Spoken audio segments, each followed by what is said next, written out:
ये बजट 100 साल की भयंकर आपदा के 100 साल की विकास का नया विश्वास लेकर आया है।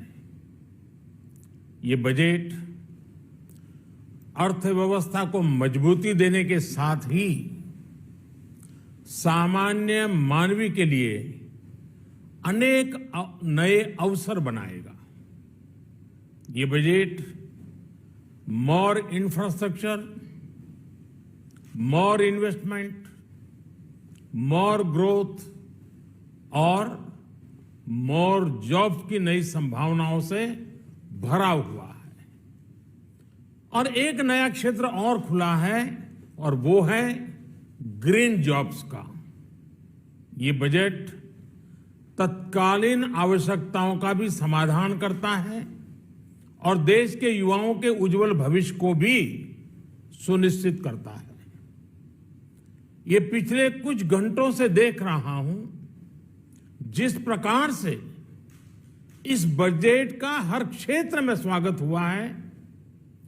सामान्य मानवी की जो सकारात्मक प्रतिक्रिया आई है उसने जनता जनार्दन की सेवा का हमारा उत्साह अनेक गुना बढ़ा दिया है।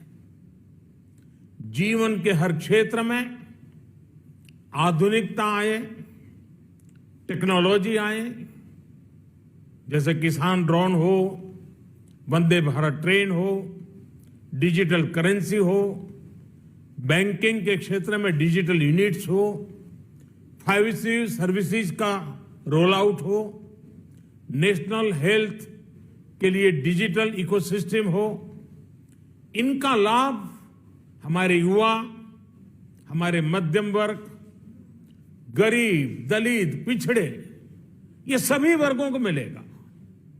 इस बजट का एक महत्वपूर्ण पहलू है गरीब का कल्याण।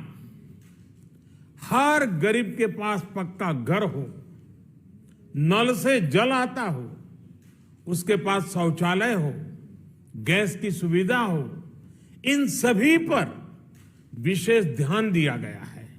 इसके साथ ही आधुनिक इंटरनेट कनेक्टिविटी पर भी उतना ही जोर है।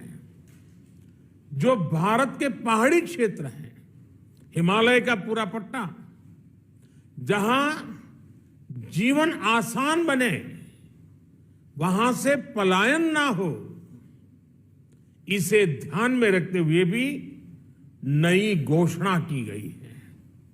हिमाचल, उत्तराखंड, जम्मू कश्मीर, नॉर्थ ईस्ट ऐसे क्षेत्रों के लिए पहली बार देश में पर्वतमाला योजना शुरू की जा रही है। ये योजना पहाड़ों पर ट्रांसपोर्टेशन और कनेक्टिविटी की आधुनिक व्यवस्था का निर्माण करेगी और इससे हमारे देश के जो सीमावर्ती गांव है, बॉर्डर के गांव है, जिसका वाइब्रेंट होना जरूरी है, जो देश की सिक्योरिटी के लिए भी आवश्यकता है, उसको भी बहुत बड़ी ताकत मिलेगी। भारत के कोटि कोटि जनों की आस्था मां गंगा की सफाई के साथ साथ किसानों के कल्याण के लिए एक महत्वपूर्ण कदम उठाया गया है। उत्तराखंड, उत्तर प्रदेश, झारखंड, बिहार, पश्चिम बंगाल, इन राज्यों में गंगा किनारे नेचुरल फार्मिंग को प्रोत्साहन दिया जाएगा। इससे मां गंगा की सफाई का जो अभियान है उसमें मां गंगा को केमिकल मुक्त करने में भी बहुत बड़ी मदद मिलेगी। बजट के प्रावधान यह सुनिश्चित करने वाले हैं कि कृषि लाभप्रद हो, इसमें नए अवसर हो, नए एग्रीकल्चर स्टार्टअप्स को प्रोत्साहन देने के लिए विशेष फंड हो या फिर फूड प्रोसेसिंग उद्योग के लिए नया पैकेज। इससे किसानों की आय बढ़ाने में बहुत मदद मिलेगी। एमएसपी खरीद के माध्यम से किसानों के खाते में 2.25 लाख करोड़ रुपए से भी ज्यादा सीधे ट्रांसफर किए जा रहे हैं। कोरोना काल में एमएसएमई यानी हमारे छोटे उद्योगों की मदद और उनकी सुरक्षा के लिए देश ने लगातार अनेक निर्णय लिए थे, अनेक प्रकार की मदद पहुंचाई थी। इस बजट में क्रेडिट गारंटी में रिकॉर्ड वृद्धि के साथ ही कई नई योजनाओं का ऐलान किया गया है। डिफेंस के कैपिटल बजट का 68% डोमेस्टिक इंडस्ट्री को रिजर्व करने का भी बड़ा लाभ भारत के एमएसएमई सेक्टर को मिलेगा। ये आत्मनिर्भरता की तरफ बहुत बड़ा मजबूत कदम है। 7.5 लाख करोड़ रुपए के पब्लिक इन्वेस्टमेंट से अर्थव्यवस्था को नई गति के साथ ही छोटे और अन्य उद्योगों के लिए नए अवसर भी बनेंगे।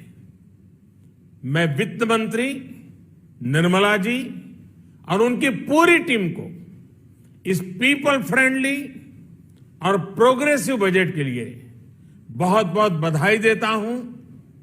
कल भारतीय जनता पार्टी ने मुझे सुबह 11 बजे बजट और आत्मनिर्भर भारत विषय पर बात करने के लिए निमंत्रित किया है।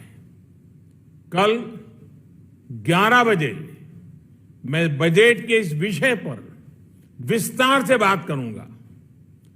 आज इतना काफी है। बहुत बहुत धन्यवाद।